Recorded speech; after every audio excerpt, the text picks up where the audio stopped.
Good evening. Happy Wednesday. This particular name I learned from my pastor, David Blunt, years ago. And I didn't really know what it meant, but I know he liked to say it, so I like to say it. And then I studied what it meant. And Jehovah Tsidkenu. And Jehovah Tsidkenu is the Lord our righteousness. For the Lord is righteous. Some of the synonyms for righteousness could be just, because the Lord is just. The Lord is law-abiding. He will abide to his laws, and sometimes that may sound or look unfair to others, but God is God, and he said in his word he will have mercy upon whom he will have mercy, and he will show compassion to those whom he will have compassion. I'm paraphrasing, but God is just, and he deals with us individually,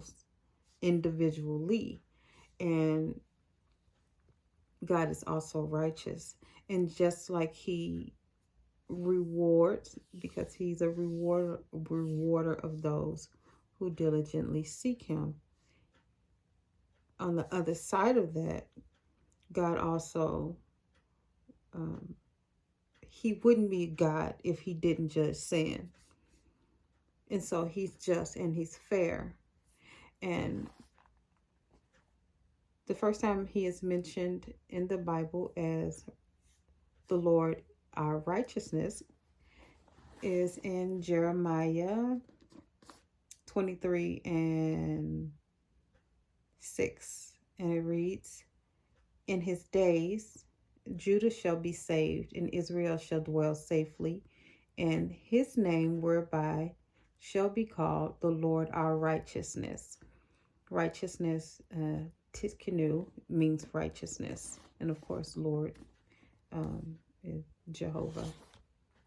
And so there are many stories in the Bible of how God acted righteous by his own standard according to his laws.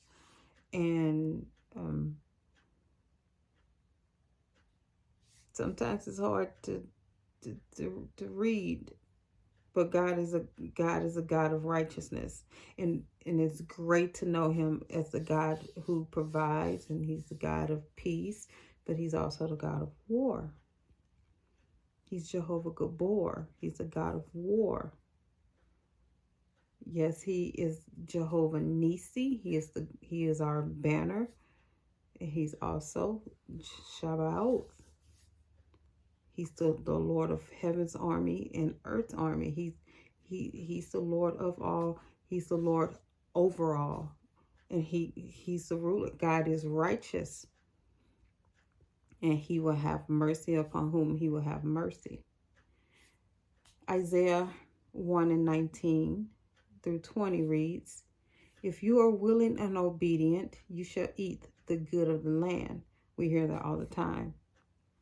But as it continues, "But if you refuse and rebel, you shall be eaten by the sword." You can't just focus on the good of God, because he is great and greatly to be praised. He is a God that also should be reverenced. We should reverence him, not just for what he do, but a healthy fear of God will keep us in line with his word. Because if you read some of the stories in the Old Testament, New Testament is great. My Savior, my Messiah, his finished work, it is why I live and breathe. I wake up every day to serve God. The Old Testament,